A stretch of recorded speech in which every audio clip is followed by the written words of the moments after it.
Hello and happy Wednesday. So today we're going to look at this copy of Time magazine for December 25th, 1989. And although this was for Christmas, there is nothing Christmassy on the cover. We have a picture of Tom Cruise promoting his movie Born on the 4th of July. There's some amazing photos of 1989 enclosed in this. On the back, we have an ad for a cereal called Common Sense Oat Bran, which is marketed to an older demographic. Older people who need more fiber. One has raisins. One is just plain.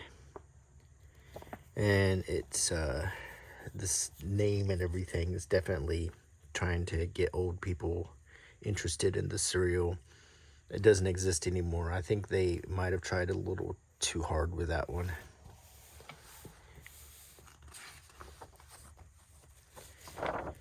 Here's an ad for an Acura. There will be a number of automotive experiments on the road this year. Isn't it nice to know you don't have to be part of the test?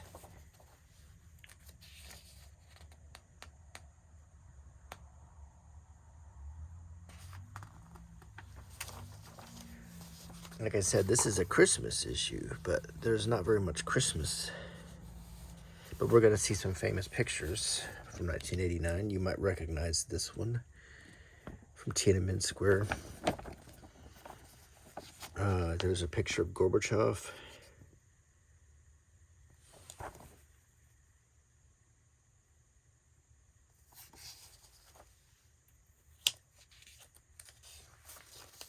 Oh, we finally get some Christmas. Here's a last issue. It's called Women Face the 90s. In the 80s, they tried to have it all. Now they've just plain had it. Is there a future for feminism? And great sounding last minute gift ideas. Well, if you're reading this, it may be too late. But this stereo or this knockoff Walkman or these phones were at Walmart. And back then, Walmart was known for lower end items, even though this is General Electric. They had a reputation in the late 80s of not having quality stuff. I don't know if that was true or not.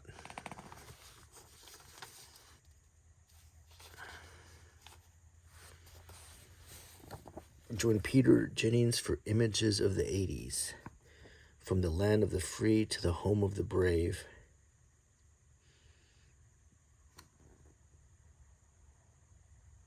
A portrait of the people, passions, and events of a tumultuous decade. The 80s was ending in 1989.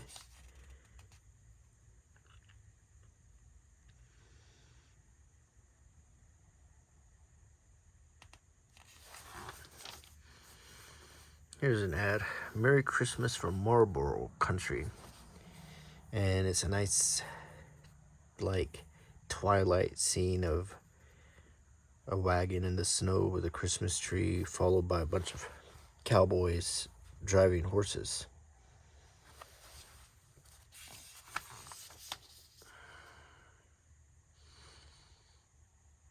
The Hooligan Who Wields a Pin. An interview with Burke Breathed, who is the cartoonist for Doonesbury, or was it Bloom County? No, Bloom County. I used to get those two confused, but Bloom County had Opus the penguin and Bill the cat, and Doonesbury was just like yuppie 80s stuff. I thought they were both kind of dull. Here are 22 reasons to see us in a new light. Transamerica.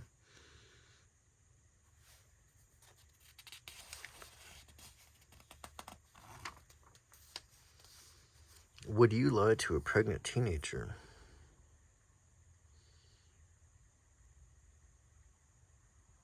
This is an ad from Planned Parenthood. Highly, if you read the text, this is highly political too. For the late 80s.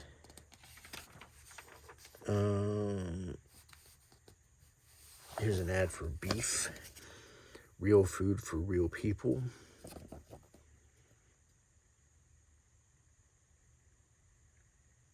And there's some cooking tips and lots of imagery. I think at this time, I don't know if Sam Elliott was doing the beef ones or if it was Robert Mitchum. They usually had like a famous actor narrating the beef ads. The last great deals of the decade for these cars. Geo, the heartbeat of America, is today's Chevrolet.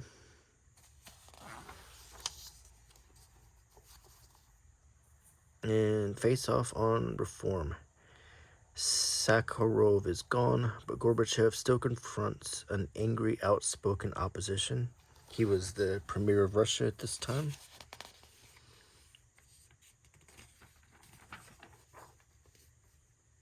And or president. In Pushkin Square, a member of the opposition group rips up a photo of the president. Just that picture alone is highly... This is so much different than what you would have seen in the earlier 80s. Andrei Sakharov died.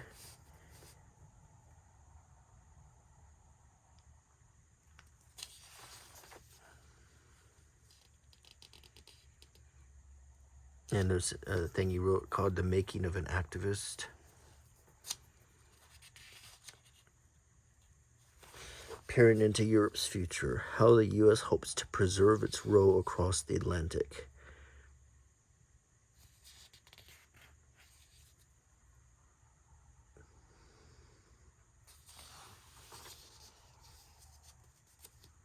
Dashing their dreams.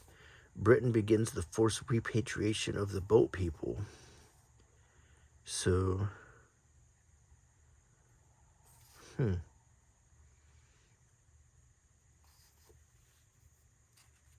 Death of a drug prince. The brutish life of Rodriguez Gacha ends in a shootout, and it looks like he was a cartel guy. This is, at this time, Pablo Escobar was still alive, and Gacha had gotten killed. He was another big-time cartel guy. Meeting of different minds. Plagued by feuding colleagues, Mandela confers with de Klerk, the former president. I heard a lot that they were trying to work together to get South Africa unified. And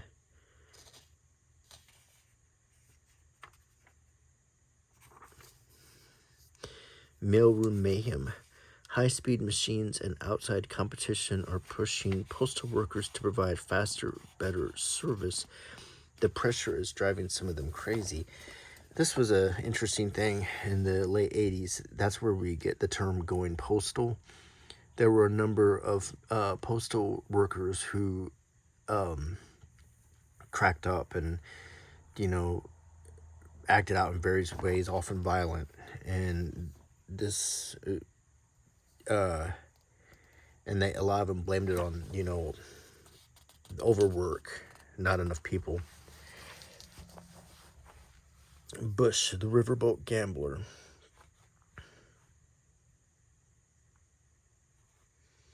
Strongman Deng Xiaoping greeting presidential envoy Scowcroft. His China overture risks a congressional backlash unless Beijing responds.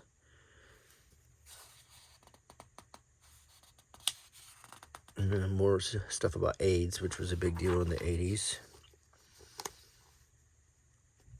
This is the guy who killed Medgar Evers, Beckwith.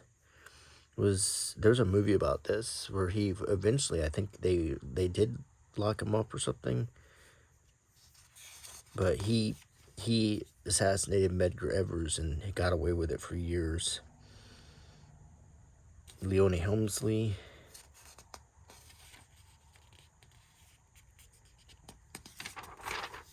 And here's some.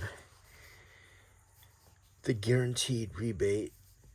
The rebate goes up in 1990. Chrysler will pay you the difference.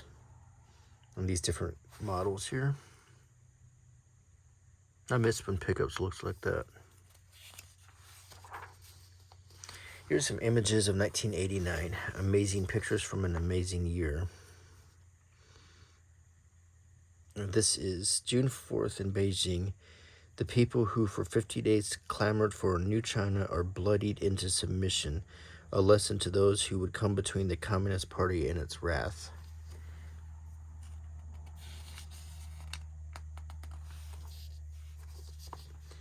Tiananmen Square. This is a pretty graphic picture. Tanks and broken bodies show the ghostly dawn after the massacre. Later, a general will claim the soldiers never fired directly on the people.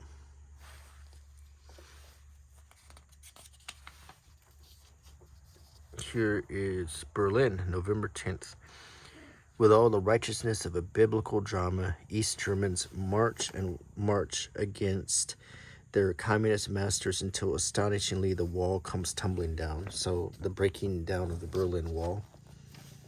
I have a piece of that. My friend Andre gave me a chunk of the Berlin Wall, which I have downstairs in my living room. This is September at Baku. Beneath the slightless gaze of Lenin, Azerbaijanis protest Armenian claims on their territory, part of a wave of bitter ethnic and nationalist unrest in the Soviet Union. And Azerbaijan is still exists as a country. There's also another country, Nagorno-Karabakh. There's a lot of these breakaway countries that still haven't been recognized. Transnistria. Clockwise from top left, Czechoslovakia, Afghanistan, China, Poland, Soviet Union, Bulgaria, the Israeli-occupied West Bank, South Africa, amid scenes of joy and sorrow, the sign of victory and peace. So different places in the world that have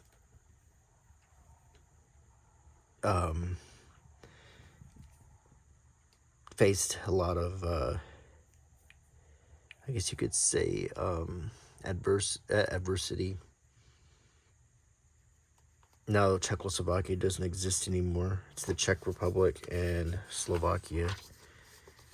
Here is in Tehran. The corpse of Ayatollah Khomeini spills off its bier as frenzied mourners overrun revolutionary guards to plant farewell kisses on the face of their imam.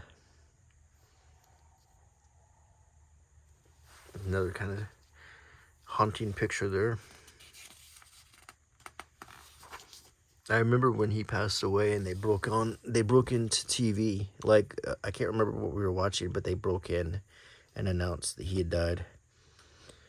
Panama City. After his allies are trounced at the polls, General Manuel Noriega sicks his Dignity Battalion on the opposition, including vice presidential candidate Guillermo Ford. That's a very gruesome picture.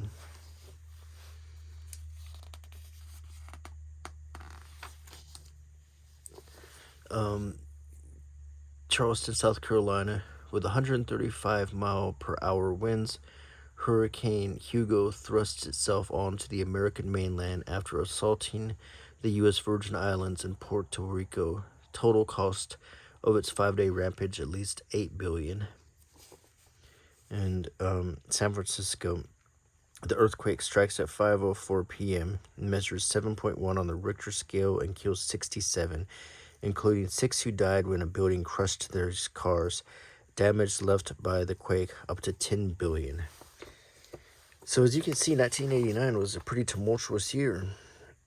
And as someone who lived through the 80s and remembers it, right now we have that whole rose-tinted lens of the 80s.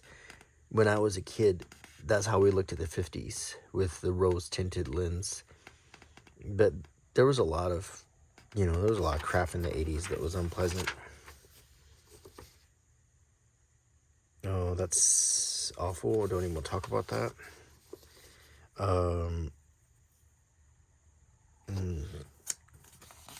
Just skip through that too. Time and time again, the world's great pictures are trusted to the same brand of film, Kodak, including this picture from the surface of the moon. I remember when Reagan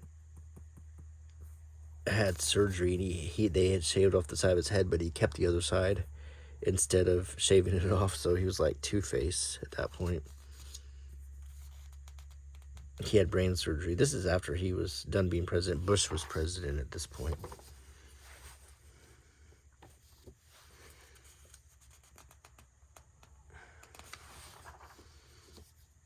Here are farewells. Here are people who died in 1989. Bette Davis, Laurence Olivier, Lucille Ball, Sugar Ray Robinson, the boxer, Gilda Radner, the comedian from Saturday Night Live, Hu Yaobang, and Vladimir Horowitz. On this page, Salvador Dalí died, Claude Pepper, Bartlett Giamonti, Hubert von Karajan, Secretariat, Ferdinand Marcos, Abby Hoffman. And he looked pretty cleaned up. Is that Abby Hoffman? No, that's Abby Hoffman. Ferdinand Marcos is there. This is all out of order. Emperor Hirohito is right there. Andre Gromyko and Irving Berlin is right there. I think. Or is it that? This is all scrambled up. Sibling setbacks.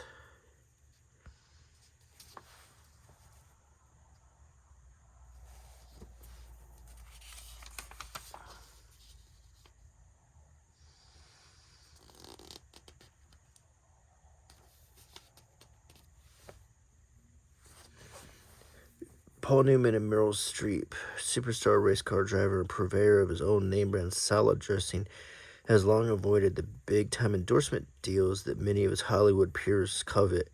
Too commercial, he was thought to feel, but last week word circulated that the star of Cool Hand Luke and Blaze had agreed to do a TV spot for American Express for $2 million to $5 million. Meryl Streep, another holdout on the celebrity endorsement sweepstakes, is also believed to be considering a deal with American Express. Well, I guess that was a lot of money back then. I remember when the Newman Zone stuff first came out, and the first thing that came out was popcorn, I think. And what happened is we got our Sunday paper, and there was a free packet of a sample of Newman's Own microwave popcorn enclosed in the paper. So we popped it up that night and watched TV. They don't do stuff like that anymore. Determined to bury his desperado past, novelist Tom McGuane is back in the saddle with a new book and hard-won tempered confidence. I guess he's a Western writer.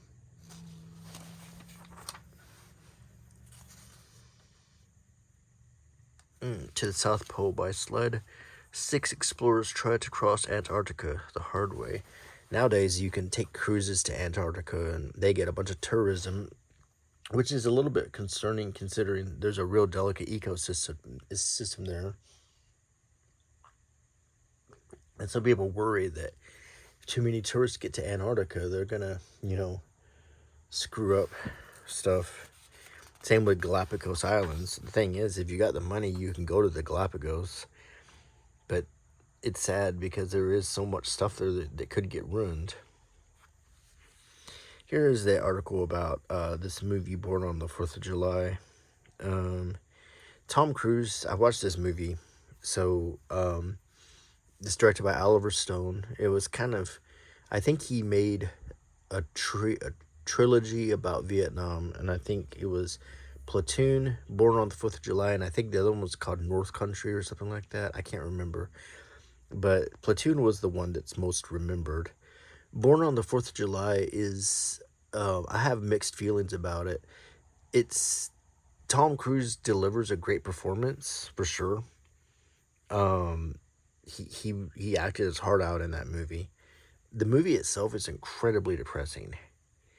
Maybe it should be. I mean, it's not really about a lighthearted topic, but it's about a veteran, a wounded, paralyzed veteran, Ron Kovic, who was paralyzed in Vietnam, and he becomes an anti-war activist. And what I always thought was strange about it was they marketed the movie like he was a patriot. I remember the commercials, and I remember in the commercials they were scenes of Tom Cruise talking about, if you don't like America, then get the hell out and all this stuff. And but that's far from what the movie was really like. I don't really get into a lot of political movies, and it's I'm not going to lay any judgment on Oliver Stone. He was in Vietnam. He had experiences, so I'm not going to say anything about that at all. But I didn't find the movie to be a pleasant watch. It's not like one you can just watch all the time. Top Gun is a much more pleasant movie. Cocktail was pretty good. Risky Business is funny. Rain Man is a really good movie. So these are Tom Cruise's hits at this point.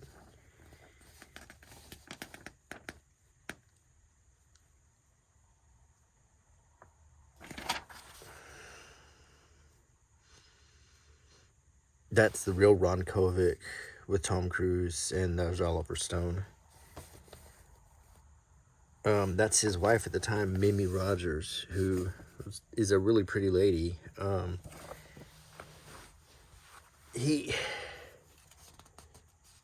So then he ended up, I guess they got divorced, and then he married Nicole Kidman. Then he's going to be in a movie called Days of Thunder about racing.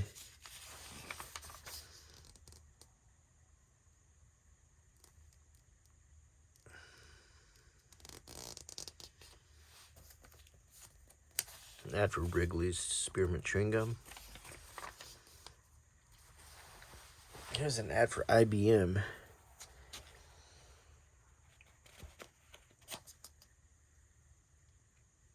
This old suit, it looks like a old-timey comedian or something. Ad for Merit Ultralights. I've never seen anyone young smoke these. It was always old people smoke those.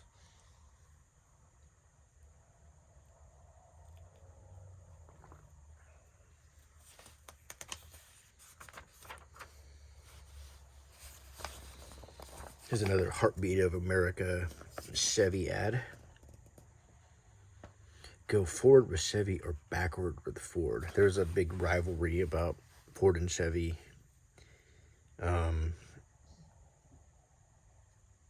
Like Ford is the patriotic one and Chevy's not, I guess. I don't know how it goes. I drive a Honda.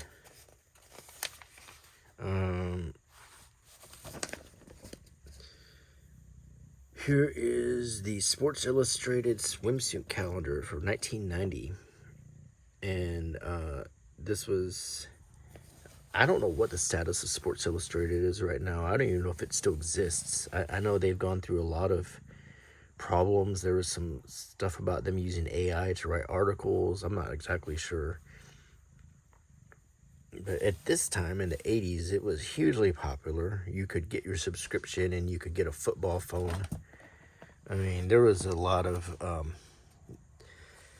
Sports Illustrated was definitely a popular magazine, but right now we're kind of at a point in time where magazines are possibly obsolete. I think magazines like this, most people don't look at magazines anymore. They look at their phone. And where I work, and we have some younger people, and I talk to them, and occasionally I mention like a movie or TV show, and they don't even watch movies or TV that much anymore. They look at their phone, and that's how I find that interesting, that the phone is replacing, the television as well as the movie screen, and definitely the magazine and the newspaper. You still see these. Like, you go to the airport, you'll see a newsstand and you'll see all the magazines, but it's not like it used to be. It's,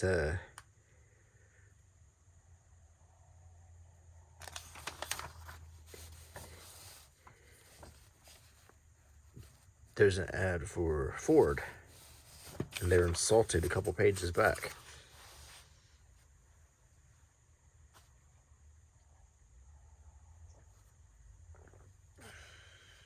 Some sports stuff.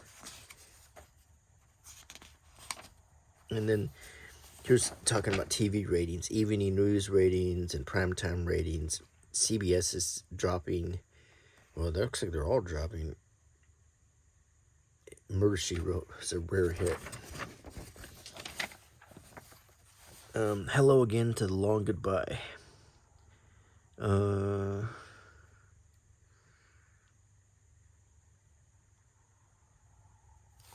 I guess this is theater. And this is some pop art stuff. Here's that non-alcoholic beer, Sharps. Here's a statue of Lenin talking about what if the Soviet Union collapses, and it would collapse really soon after this was written. It was down to just a couple of years at this point. This Soviet Union